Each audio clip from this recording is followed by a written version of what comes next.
In the Sefer Michtav Melial, in Chelek Gimel, the third volume of Michtav Melial, Rabbi Dessler starts describing his own personal moving to Eretz Yisrael and starting to learning and teaching Torah in Eretz Yisrael.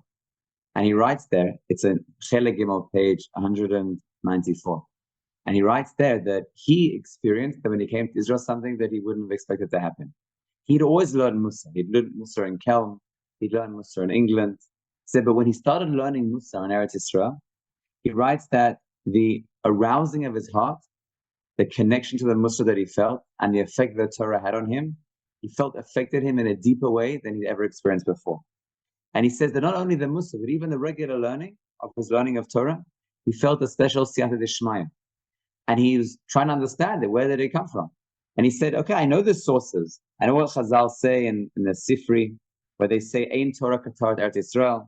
And he said, I know what the Gemara says in Baba Basra, where it says that Avir Eretz Yisrael Machkim. I know those sources, but I didn't know what they meant. And he writes that, but when he came to Eretz Yisrael, he understood what he meant. That Eretz Yisrael is the land of Hashem. And being the land of Hashem, there's a special Siyata Dishmaya. It's almost as if HaKadosh Baruch Hu was with you, and he's guiding you, and he's helping you. So your mind is able to comprehend and understand a certain level. And maybe in Eretz Yisrael can comprehend and understand the same level. There's a deeper connection to HaKadosh Baruch Hu that comes when you're in Eretz Yisrael. It makes you wiser, you feel close to HaKadosh Baruch Hu. And Rav Dessler writes about himself that he found that. And I've heard stories of many Gedolim on different sides of the spectrum. On the one hand of Nachman of Breslov, on the other hand the Chazon Ish, very different worldviews.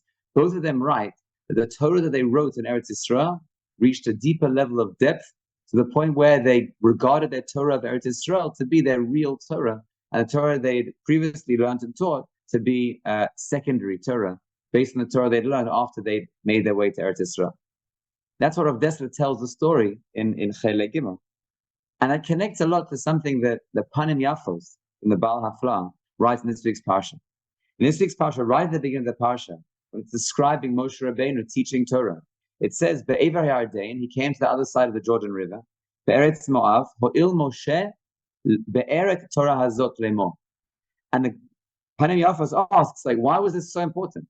Why did Moshe Rabbeinu need, as they arrived at the Ever Yarden, for Moshe to begin describing and reiterating the many, many things that were already taught and teaching the whole Torah again?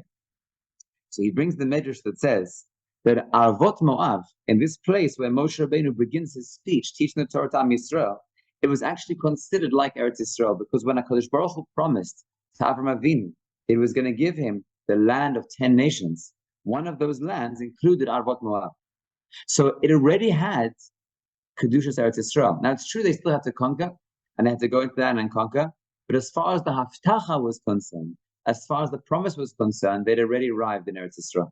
So in the same way as Rav Dessler, he experienced that when he came to Eretz Yisrael, that there was a certain opening of the heart, a closeness to Hashem, and the Torah that he learned affected him in a deeper way.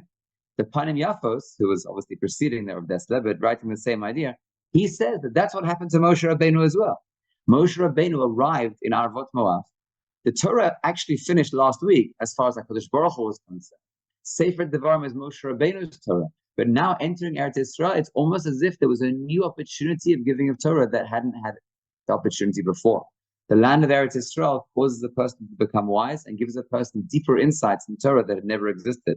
So Moshe Rabbeinu, upon arriving at Eretz Yisrael, the promised Eretz Yisrael, he was able to absorb, and he felt the Jewish people would be able to absorb and understand the Torah on a much deeper and clearer level. They didn't have the opportunity beforehand. And therefore Moshe Rabbeinu had to repeat the entire Torah. And that's what Sefer Devarim is, says the Panim Yafos, in order they would be able to absorb Torah on a deeper and more pneumious way, in a place where there's a special Siyata Dishmaya of absorbing the Torah and feeling close to Hashem. Have a wonderful Shabbos.